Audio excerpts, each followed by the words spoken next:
O livro de Atos dos Apóstolos, o capítulo de número 2. Só quem encontrou, diga amém. Dos versículos 37 ao 47. É uma leitura extensa, então eu vou ler aqui para ganhar tempo, amém? E, ouvindo eles isto, compungiram-se em seus corações e perguntaram a Pedro e aos demais apóstolos: que faremos, varões e irmãos? E disse-lhe Pedro: arrependei-vos, e cada um de vós seja batizado em nome do Senhor Jesus Cristo, para perdão dos pecados, e recebereis o dom do Espírito Santo. Porque a promessa vos diz respeito a vós, a vossos filhos, e a todos os que estão longe, a tantos quantos Deus nosso Senhor chamar.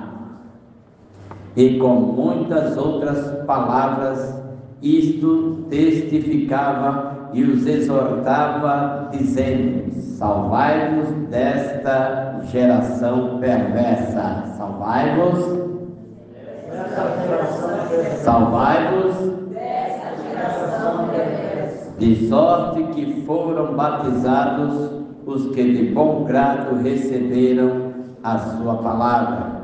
E naquele dia agregaram-se quase 3.000 almas. Olha que conversão linda, né?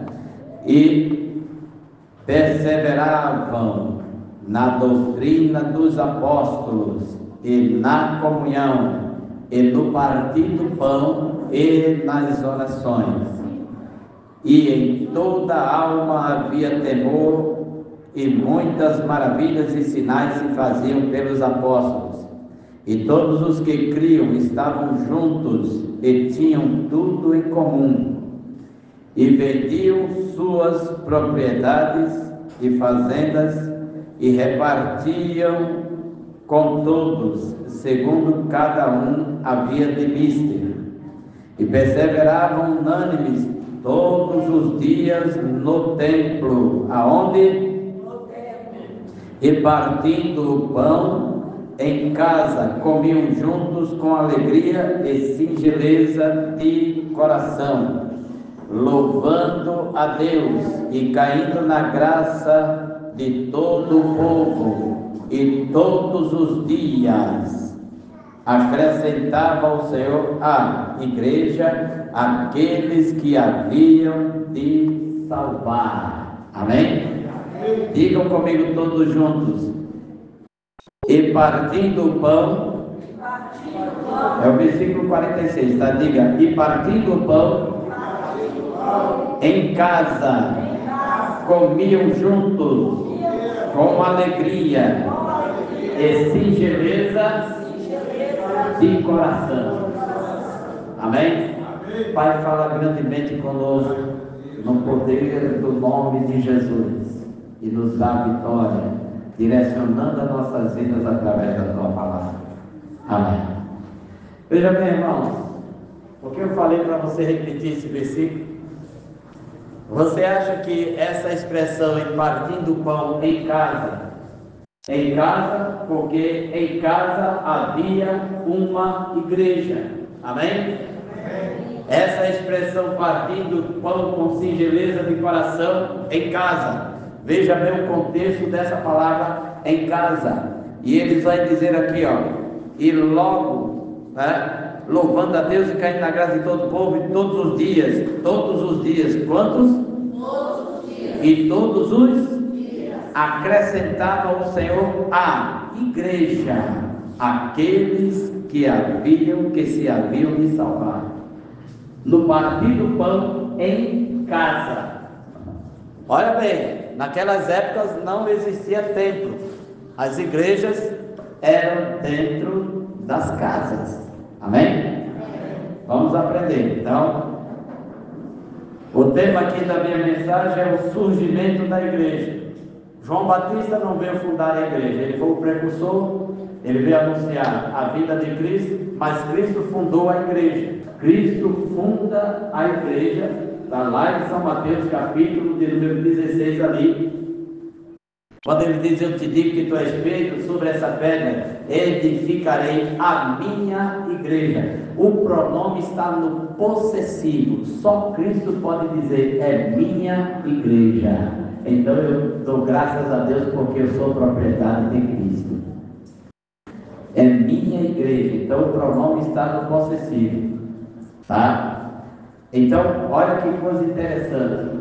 Cristo veio fundar a igreja, mas a igreja ela é inaugurada em Atos dos Apóstolos. E aqui nós vamos entender algo muito preciso. O tema é o surgimento da igreja, o lugar de adoração. A igreja surgiu, então agora você tem um lugar para adorar a Deus. Alô? Quem vai adorar o Senhor? Quem é adorador? Deus não busca adoração, Deus está ao encontro de adoradores. Tem adoradores aqui? Se tiver adorador aqui, diga alguma coisa para o Senhor. Aleluia! Então, durante os 2 primeiros séculos depois de Cristo, os cristãos não tinham edifícios eclesiásticos, uma vez que não podiam possuir propriedades por não terem uma condição legal no Império Romano. Então esse é o motivo que eles não tinham condições e não tinham como construir templos, porque o Império Romano dominava na época e não deixava que a igreja tivesse um templo próprio, um prédio para fazer o ajuntamento. E você vai entender isso aqui. Mas observa, nos dias de hoje o que mais tem é templo, é ou não é? Nos dias de hoje o que mais tem é salão, é templo, é algum lugar para alguém dizer ali tem um lugar onde se adora ao Senhor, ali tem um lugar onde o nome de Cristo é propagado. Graças a Deus que depois deles para cá, aí então, irmãos, a partir do 3º século se deu uma ordem para que templos fossem erguidos e edificados, porque até então no princípio ninguém acreditava na igreja. Aí eu quero lhe dizer uma coisa: você acredita na igreja? Você acredita? Você é igreja?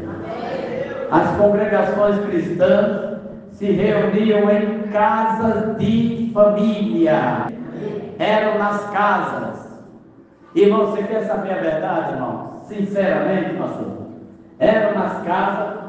E a turma era muito mais feliz porque eles estavam dentro das casas adorando. Ali não tinha competição, ali tinha cômodos por cômodo, ou às vezes uma casa com uma sala enorme, mas estava todo mundo ali dentro. Não tinha microfone, não tinha caixa de som, não tinha nada disso. O que tinha ali eram homens cheios do Espírito Santo, e quando falava a palavra, milagres começavam a acontecer. Jesus confirmava as palavras com os sinais que se seguiam. Os crentes, quando iam adorar, eles não ficavam ali querendo fazer uma disputa. Eles sabiam porque eles estavam adorando dentro daquelas casas onde as congregações tinham sido iniciadas e começadas, e ali então eles começavam a louvar a Deus, e eles davam adoração, honras e glórias e louvores ao nome do Senhor. E eles pegavam ali rodeando e faziam o seguinte: juntava um, juntava outro e dizia: vamos para a Eucaristia no templo, na casa, vamos participar das orações,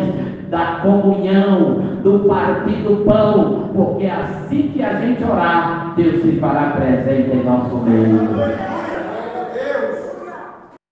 E isso nos dias de hoje está uma calamidade, porque hoje tem templos, tem investidores de megas templos aí, mas o povo está de todo jeito, relaxados, não congregam. Quando vai congregar, escolhe o dia, entendeu? Está assim. Mas naquelas épocas, eles viviam dentro das casas, adorando a Deus. E sinceramente, irmãos, nós precisamos rever valores na presença de Deus. Não, seja sincero, quem concorda? Não, quem aqui concorda que tem que aprumar a vida? Eu sou o primeiro, tem mais alguém aqui? Isso é sério. Eu preciso, irmão. Você precisa, irmão. Olha que coisa tremenda. As congregações cristãs se reuniam em casas de família, onde desenvolviam sua vida como comunidade de fé. Eles desenvolviam a vida ali como comunidade, não da fé, de fé. Sem fé é impossível agradar a Deus. Então, como comunidade de fé, eu venho para o culto porque eu tenho fé. Eu sou crente porque eu tenho fé. Porque nesse mundo que a gente estamos vivendo, irmão, a situação está tão tenebrosa. E estamos aqui dentro do contexto aqui, daquilo que o apóstolo falou. Salvai-vos desta geração perversa. Essa geração está perversa ou não está? Não, seja sincero, se não protestar, irmão, você está dentro dela. Essa geração está perversa ou não está? Está terrível. A cada dia a coisa vai ficando pior. Agora olha para cá. Eu não posso pegar e me envolver dentro dessa geração sem que o Evangelho esteja em mim. Para mim me envolver nessa geração, eu tenho que me envolver falando de Cristo, falando de Jesus, porque é o assunto que o apóstolo Paulo tinha. Ele disse: não mais vivo eu, mas Cristo vive em mim, e a vida que eu vivo agora na carne, eu vivo na fé do Filho de Deus, do Filho do Deus vivo. O problema das pessoas cristãs nos dias de hoje, nessa geração perversa, é se misturar, aí entra ali, dá risada, conta piada. Estou dizendo que isso é, entendeu? Claro, tem que ter moderação. Tem que ter moderação. Mas o problema é se infiltrar ali e ficar ali com os hipócritas, com pessoas perversas, com pessoas que cocheiam em dois pensamentos. Rapaz, você é crente. Você é crente, sua vida tem que ser diferente. Você tem que ganhar pessoas sem palavra, só com o seu testemunho de crente. Tem que ganhar a pessoa com o testemunho de cristão. E quando alguém for fazer alguma gracinha, você é crente, lembre-se disso. Você está ali como um representante de Deus. Então você tem que dizer para aquelas pessoas: isso aqui não está certo, eu não compactuo, eu não estou ali para aquilo que você está falando. Aí vão te chamar de quê? Carola, quadrado e um monte de coisa. Uma vez um cara chegou e falou assim: pastor, você é muito quadrado. Eu falei: graças a Deus, eu estou redondo. Redondo é bola. Você é muito quadrado. Eu falei: graças a Deus, sabe por quê? Ele falou: por quê? Eu posso te falar o porquê eu sou quadrado. Porque eu sou modelo dos céus. Ele falou: como assim? Eu falei: a porta que eu vou passar por lá é quadrada, não é redonda. A Bíblia que eu carrego é quadrada, não é redonda. A mesa que eu vou sentar lá no céu, na cadeira, é quadrada, não é redonda.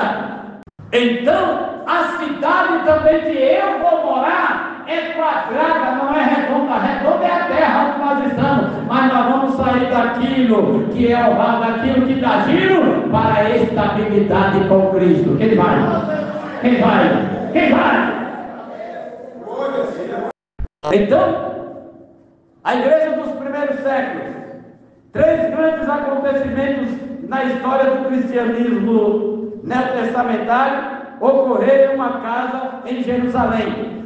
3 grandes coisas aconteceram ali, 3 grandes acontecimentos. Primeiro, a última ceia de Jesus com os discípulos. A igreja era numa casa, eles se reuniram numa casa. E dá-se a entender aqui, pelo estudo que eu estava estudando, dá-se a entender que era a casa do autor do segundo evangelho, que leva o nome do segundo evangelho. O autor dos evangelhos é só Jesus, amém? Mas um tal de João Marcos, que escreveu o evangelho ali, tá certo? Eles se reuniam na casa de Jesus. Então, 3 grandes acontecimentos. A última ceia de Jesus com os discípulos foi na casa dele, João Marcos.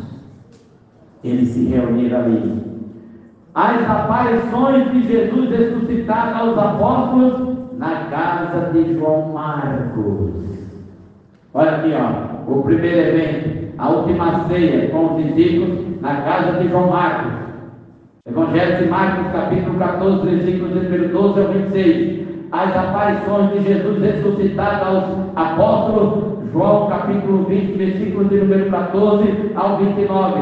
E a vinda do Espírito Santo, Atos 2, estava todo mundo no cenáculo, tudo na casa de João Marcos ali, adorando ao Senhor, atônitos. Mas quando ele disse: sobre vós eu envio a promessa de meu Pai, fica em Jerusalém. Mas eles já tinham lugar de culto, eles ficam lá, porque lá do alto vai vir poder sobre a vida de vocês. Ficar em Jerusalém, até que lá do alto sejais revestidos de poder. Tinha 500 crentes perseverando, e no entanto 380 foram embora, porque não aguentaram 10 dias de oração, 10 dias de perseverança. Mas 120 que ficou ali, quando o poder caiu sobre eles e as portas se abriram, eles saíram agora como pessoas diferentes. O problema de muita gente, irmão, é uma reunião de oração. Nós temos que orar. Sem oração, Deus não se manifesta, porque estamos orando e falando para Ele: se manifesta, te revela para nós, opera no nosso meio, cura no nosso meio, liberta no nosso meio, batiza com teu Espírito no nosso meio. É na perseverança, é na oração. Aí você convida o crente para orar, daqui a pouco o crente está sentindo agonia nas pernas, no corpo. Aí ele diz assim: eu não vou orar. Por quê, irmãos? Porque perseverança com Deus só recebe de Deus só aqueles que perseveram. Perseverança com Deus é algo que muda a nossa vida, muda a nossa história. Então provavelmente se trata da casa de João Marcos, o futuro autor do evangelho que leva o seu nome. Então certas passagens parecem tratar de certos acontecimentos na mesma casa. Ó, Marcos 14, versículos 14 e 15, Atos capítulo 1, versículos 12 ao 15, João capítulo 20, versículos 19. Em Atos 12 menciona-se uma casa. Em Atos capítulo 12 menciona-se uma casa onde muitos cristãos se reuniam para orar. Atos 12, versículo 12. Uma casa aonde muitos crentes se reuniam para orar. Hoje existem megas templos, hoje existem templos ornamentados, coisa muito bacana, muito bonita. Deus, se Ele nos desse a graça para possuirmos essa condição para fazer um megatemplo, faríamos também. Mas eu quero lhe dizer que Deus, Ele muitas das vezes, olha aqui, ó, não só opera em lugares grandes, em estabelecimentos cheios, lotados, como Ele pode operar, viu? No meio onde estiver 2 ou 3, porque a importância ali, olha o que eu vou te dizer aqui, irmãos, é melhor um lugar aonde a arca de Deus esteja, mesmo que esteja vazio, mas esteja a arca, símbolo da presença de Deus, do que um lugar onde esteja cheio, mas a presença de Deus esteja do lado de fora. Olha aqui, o templo tinha a arca. Quando a arca foi levada, o templo ficou vazio, sem a presença de Deus. Então é melhor ter a arca e não ter o templo, do que ter o templo e não ter a arca, a presença de Deus. capítulo 12, versículo 12 de Atos dos Apóstolos.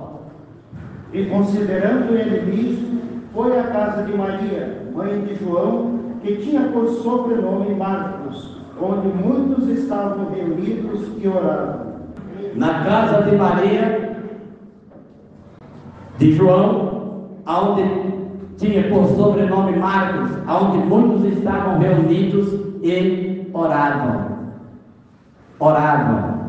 Olha só, no Novo Testamento são mencionadas muitas casas nas quais a igreja primitiva se reunia e são citados os nomes de seus donos. Em Filipos, Atos capítulo 16, versículo 40, ali na casa de Lídia, vendedora de púrpura. Uma casa onde eles se reuniam. Em Filipos, Atos 16, 40. Em Coríntios, Atos 18, versículo 7. Em Roma, capítulo 16 de Romanos, versículos de número 5, 14 e 15. 5, 14 e 15. Em Éfeso, 1 Coríntios 16, 19. Em Laodiceia, Colossenses 4, versículo 15. E em Colossos, Filemon 1 e 2. Então, olha o que eu quero te dizer aqui, irmãos. Há uma expressão que diz assim: e a igreja que está em tua casa. A igreja que está em sua casa. Paulo, ele está tratando com Filemon e dizendo para ele: a igreja que está em tua casa. Em um outro aqui também, em Colossenses capítulo de número 4, e a igreja que está em sua casa. Então ele faz essa expressão: a igreja se reunia nos lares. Agora olha que coisa interessante. Pedro, ele chega a expressar a promessa de Deus aqui no versículo de número 38 de Atos 2, versículos 38 e 39. Ele disse-lhe Pedro: arrependei-vos e cada um de vós seja batizado em nome de Jesus Cristo para perdão dos pecados e recebereis o dom do Espírito Santo.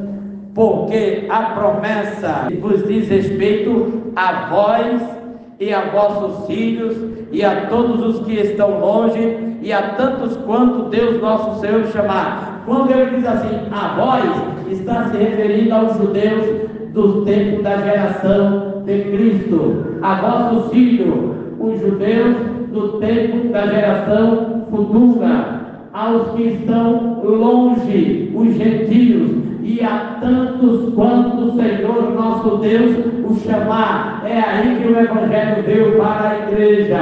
A tantos quanto o Senhor nosso Deus chamar. Então, os que estão longe, relativo ao gentio, mas a tantos quanto o Senhor chama, passa de gentil a ser igreja. Então eu glorifico a Deus, porque hoje eu sou igreja, e igreja do Deus vivo. Deus está no meio da sua igreja.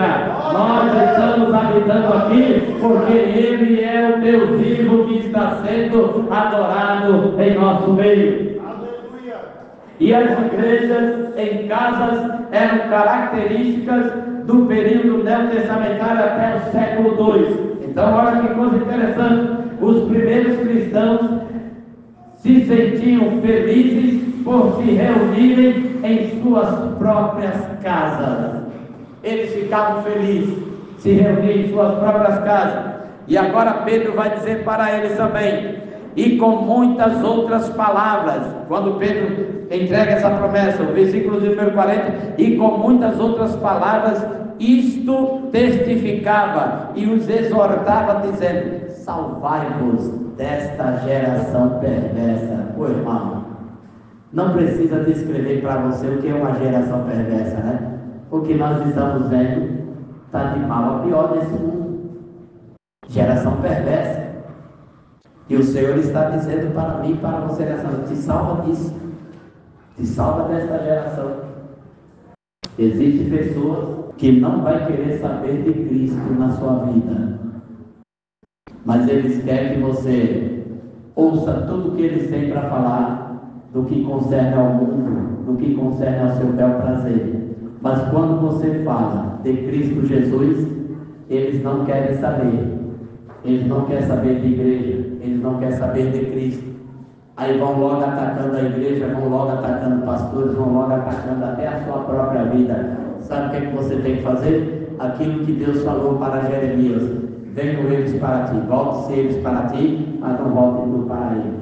E se quiserem se tornar para mim, para ouvir a palavra de Deus, será bem aceito. Agora eu me infiltrar no meio de vocês, só se for para pregar o Evangelho, ou ter uma conversa sadia, porque quando o âmbito da conversa começa a ficar errado, está na hora de passarinho voar, está na hora do crente cair fora. Sabe por quê?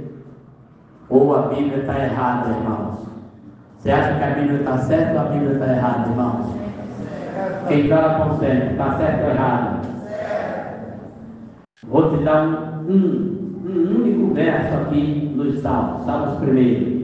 Bem-aventurado o varão que não anda segundo o conselho dos, não se aceita na roda dos, nem se detém no caminho dos, antes tem o seu prazer na lei do, porque na sua lei medita de dia e de noite. Agora olha para cá, se você meditar na lei de Deus de dia e de noite, olha o que o Salmo está dizendo, é uma promessa. Pois será como a árvore plantada junto a ribeiros de água. Olha para cá, ribeiros de água, cujas folhagens não caem. Folha fala de proteção, fala de cobertura, cujas folhas não caem. Dá o seu fruto na estação própria, e tudo quanto fizer prosperará. Aleluia. Olha o que o salmista vai dizer: não são assim os ímpios. Ele está afirmando: não são assim os ímpios, mas são como a moinha que o vento espalha, pelo que os ímpios não subsistirão no juízo, e nem os pecadores na congregação dos justos. Porque o Senhor conhece o caminho do justo, mas o caminho dos ímpios, olha para cá, os pecadores não subsistem na congregação do justo. Tem que tomar muito cuidado com esse verso. O que o Salmo está a dizer é muito sério. Pecador dentro da igreja de Deus. Você vai ficando, ninguém vai te pôr para fora. Mas naquele grande dia, não tem céu para você. Quem vai colocar você para fora é Deus. Isso é sério? É sério? Vou te dar um grande motivo que Jesus está falando. Estava todo mundo ali banqueteando, e ele fala sobre o convite da ceia, da grande ceia. E chegou um cara ali, e quando ele olha, ele passa, o dono da casa vai passar no meio dos convidados. Aí quando ele olha ali, ele vê um que não está vestido com vestes nupciais. Aí ele diz assim: o que você está fazendo aqui? Porque você não tem a roupa que todo mundo tem.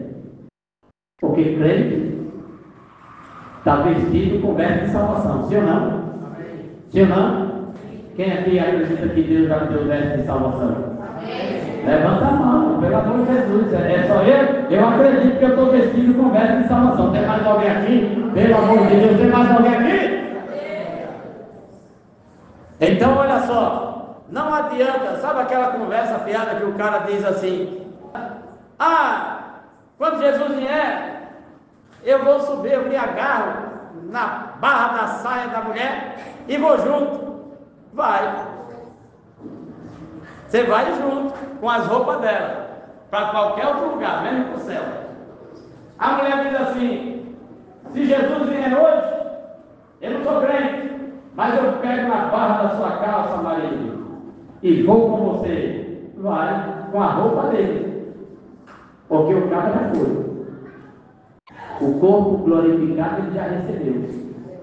Sabe o que é que eu estou esperando nessa vida? O corpo que o Senhor preparou para mim, e eu vou receber. E você? Quem vai receber um corpo glorificado? Quem tem certeza? A igreja se reunia, era os primeiros séculos. E olha para cá, irmão, seja sincero. era todos eles felizes. Sabe por quê? Eles estavam reunidos nas casas, aí a Bíblia diz que eles tinham tudo em comum, nas orações, na comunhão, no partir do pão.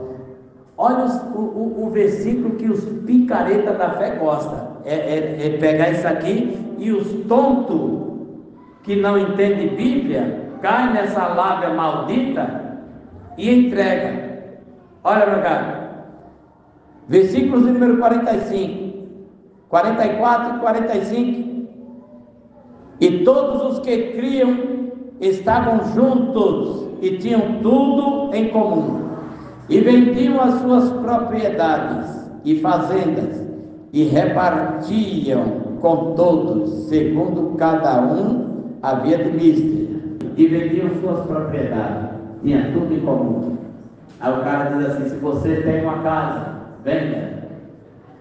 Se você tiver um carro, venda.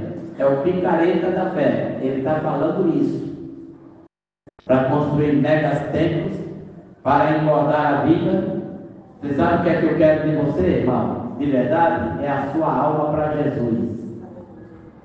É o que me interessa aqui. Você pode ter 10 carros. Fui agora na casa da irmã, fruto de uma profecia.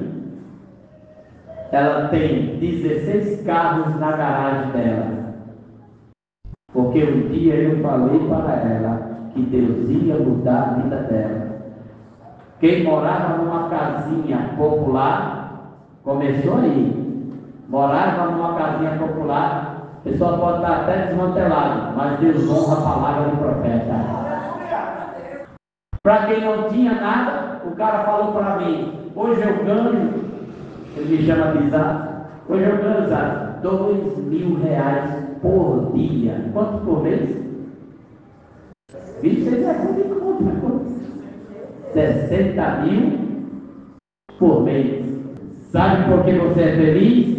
Porque Deus pode não ter te dado 16 carros, mas Deus um dia te prometeu que vai vir te buscar, vai vir te arrebatar, mandou você se preparar, e você vai andar em ruas de ouro no céu. Sabe o que é que eu preciso e prefiro? Deus na minha vida. E você? Aleluia. Não fique cantando essa música: passa lá em casa, Jesus. Passa lá, Jesus. Passa aqui, passa lá o quê, pai? Mora na minha casa. Mora. Vem me visitar hoje aqui, Senhor. Por isso, amor, a gente já está aqui e Deus visita. Mas eu não quero Deus me visitando, eu quero Deus morando na minha casa. Visita a tua igreja, Jeová. Eu quero que Deus entre na sua casa. Entra na minha casa. E eles estão lá, na presença de Deus. Então, a igreja, ela não era feliz por ter templos volumosos, gigantescos. Eles congregavam em casas, mas a igreja tinha, irmãos, a presença do Senhor no meio dela. E sabe o que é que nós precisamos? Da presença de Cristo no nosso meio. Aleluia. O interessante, ver o começo aqui agora, aqui, ó. Os pagãos tinham templos. Olha que interessante. Já naquelas épocas, os pagãos tinham templos. Os judeus tinham sinagogas, mas os cristãos não tinham templo nem sinagogas. Está vendo a inversão de valores? Os cristãos eram algo novo e ilegal, não tinha reconhecimento e eram suspeitos. Isso aí logo vai acabar, isso aí logo vai se desfazer, isso aí logo vai cair por terra. Não foi assim? A igreja percebida em Atos, e um tal de Gamaliel falou: senhores, dai de mão a esses homens. Houve na época do alistamento, época de Judas, ali o Judas ali não era os Iscariotes, Judas Macabeu. É só ler os apócrifos, você vai entender sobre a história. Judas, depois Teudas. Levantaram um censo ali, número de 400 pessoas, logo não deu certo, pereceram com ele. Mas eu quero vos afirmar uma coisa: o quê? Dai de mão a estes homens, Porque se essa obra é de homens, ela também se desfará. Mas se é obra de Deus, não peleje, porque vai estar lutando contra o próprio Deus. Olha para cá, irmãos. Nós, a Monte Sinai, vai chegar ao jubileu. O ano que vem é para a glória de Deus. A obra está mais do que afirmada que é de Deus. Deus está no nosso meio. Tem tanta gente que está conosco no começo, como tem outros que tem já uma pancadinha de anos, mas você se sente feliz aqui congregando. Por quê? Porque a presença de Deus tem te confrontado, tem te alegado, tem te ensinado, tem te instruído. Deus, Ele está no nosso meio, e muitas das vezes quando a gente olha em situações e dizemos, estou sendo abalado, logo o Senhor se apresenta no meio e faz todo o abalo cair por terra, porque o único abalo que está em nosso meio se movimentando é a presença do Espírito Santo, que vai tremendo a igreja, abalando a igreja, operando, prosperando. Eu louvo aos céus, porque Deus está no nosso meio. Alabasuria, alabaya, alabasuria, alabaya. Então, a única propriedade privada que eles tiveram no século II, sabe qual era? A única propriedade privada que eles tiveram no primeiro século, as tumbas. Viu? Tem um livro, você pode procurar esse livro na internet, você vai encontrar, ele vai comprar As Catacumbas de Roma. Que negócio é de catacumba? Muitos crentes moraram dentro dela. As igrejas passaram a agregar-se dentro das catacumbas. Já pensou? Teria coragem, irmão? A única propriedade privada que as primeiras igrejas tiveram foram as tumbas, catacumbas. As catacumbas, e ali se reuniam, especialmente em tempos de perseguição. Se reuniam nas catacumbas. Foram essas igrejas domésticas ou sem templos, conforme Romanos 16:5, que expandiram o cristianismo por todo o mundo romano e além, até chegar em mim, até chegar em você. Olha para cá, eles se reuniam dentro das catacumbas, eles estavam ali, mas não faltava o Evangelho, não faltava a presença de Deus. Hoje nós temos templo, e o irmão olha e diz assim, hoje eu não estou afim de ir. Hoje não deu vontade de ir. Hoje eu cheguei cansado, hoje isso, aquilo. Não, irmão, vem para o culto, vem aproveitar a oportunidade, venha buscar a Deus, rapaz. Você precisa de Deus a cada dia, você precisa de uma palavra para direcionar a sua vida, você precisa de direção dada por Deus. Eles se reuniam nas catacumbas, mas olha para cá, quando alguém chegava lá, era curado lá dentro, nas catacumbas, porque Roma perseguia. Hoje a igreja, o evangelho está livre, está light, não está tendo esse tipo de perseguição, a não ser países lá fora, mas aqui o Brasil é um país abençoado. Agradeça a Deus por não haver tais perseguições aqui, porque a única coisa que nos assustou foi o Covid-19, e a gente, infelizmente, eu vou ter que falar isso aqui, a gente encontra muito crente hipócrita dizendo, agora na hora da pandemia, todo mundo correndo para a igreja, pedindo palavra, buscando a palavra, mas terminou o período da pandemia, e os crentes estão igualzinho, fariseu e hipócrita. Sabe por quê? Porque agora a pandemia passou, ninguém mais está com medo não, aí vem para a igreja, para o culto, o dia que der na terra. Não faça isso. Eles congregando nas catacumbas, eles estavam ali, mas eles tinham alegria, singeleza de coração, nas orações, na comunhão, no partir do pão. Todos os dias eles perseveravam unanimemente. E o que Deus está querendo de nós, irmão, se ajuntemos, perseveremos em oração, no sentido da presença dele, perseveremos em oração, porque o Senhor quer se manifestar em nosso meio. Pouco depois depois do ano 250, foram construídos alguns templos cristãos no Ponto, Ásia Menor, na Síria e no Egito, mas acabaram se perdendo por causa das terríveis perseguições de meados do século III. Agora olha que coisa interessante, está finalizado aqui: a vida e o ministério. Diga comigo: a vida e o ministério. Vamos lá, 1, 2, 3. A vida e o ministério dessas igrejas eram muito simples. Então não precisa enfeitar rabo de pavão, fazer templo de Salomão, fazer isso, fazer aquilo. Não adianta, irmãos, megas templos. A casa está caindo para muitos pastores midianos. A casa está caindo para muitos crentes que estão agora congregando em igrejas de Laodiceia, juízo do povo. Sabe por quê? Porque o povo está ali vivendo o assunto: quem dá mais? E quem pode mais chora menos. Quem dá mais? Quem recebe mais? Quando muitas das vezes o Senhor está a nos orientar. Eu fui falar com Deus esses dias, eu falei: Senhor, o Senhor me deu um ministério muito tremendo, eu te agradeço por isso. E por que a gente não chegou em tal lugar? Olha para cá, você acredita que Deus fala comigo? Não, seja sincero, você acredita?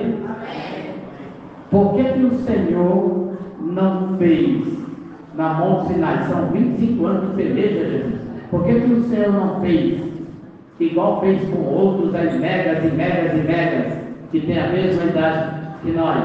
E o Senhor falou comigo, para que vocês não venham se perder. Se contenta. Alô? Alô? Sabe lá Deus como é que a gente vai ficar? Sabe lá Deus o que é que vai vir aos nossos corações? A igreja de Éfeso, olha para cá. A Bíblia diz que a igreja chega e se ensoberbece. Nós somos a igreja mais poderosa. Nós somos a igreja mais rica. Nós somos a igreja, um apostolado aqui, um apóstolo sobre nossa cabeça, que tem um homem de Deus aqui. Nós somos a igreja da virtude, a igreja disso, a igreja daquilo. A igreja se embriagou. Satanás aproveitou a oportunidade, preparou ali. Está lá em Efésios 5,18. Que não vos embriagueis com o vinho em que há, mas enchei-vos do Espírito. Aleluia! Aleluia! Satanás, quando viu a igreja de Éfeso se ensoberbecendo, ele embriagou ela com o vinho de contenda. E a igreja, pastor, aterrizou, porque se ensoberbeceu. O apóstolo, o servo que estava ali por nome Timóteo, já estava arrumando as malinhas para cair fora. E Deus dá uma revelação para Paulo e diz assim: ensina o tratamento dos jovens para com os anciãos. Diz para que eles respeitem os anciãos. Diz para que todos se unam e reúnam-se. Olha para cá. Paulo, nessa época, estava preso em Roma, e de repente chega um cara ali, porque ouviu falar que ele estava em Roma pregando, e de repente, quando foi buscar sobre ele tinha costume de viajar. O nome dele era Tíquico. Aí ele chega ali e diz: apóstolo, o que o senhor está fazendo aqui? O que está acontecendo? Eu estou preso aqui. Apóstolo, olha o diagnóstico. Companheiro no ministério. Paulo chama ele de companheiro fiel no ministério. E está faltando a vida de pastores, companheiro fiel no ministério. Aí ele chega e diz assim: apóstolo, eu tenho uma péssima notícia. Ele falou: o quê? A igreja está desamparada, está se destruindo. Teu filho na fé, Timóteo, está tristonho, porque ninguém quer aceitar o ministério dele. Ninguém quer receber a Timóteo como um ministro fiel que o Senhor colocou à frente do trabalho.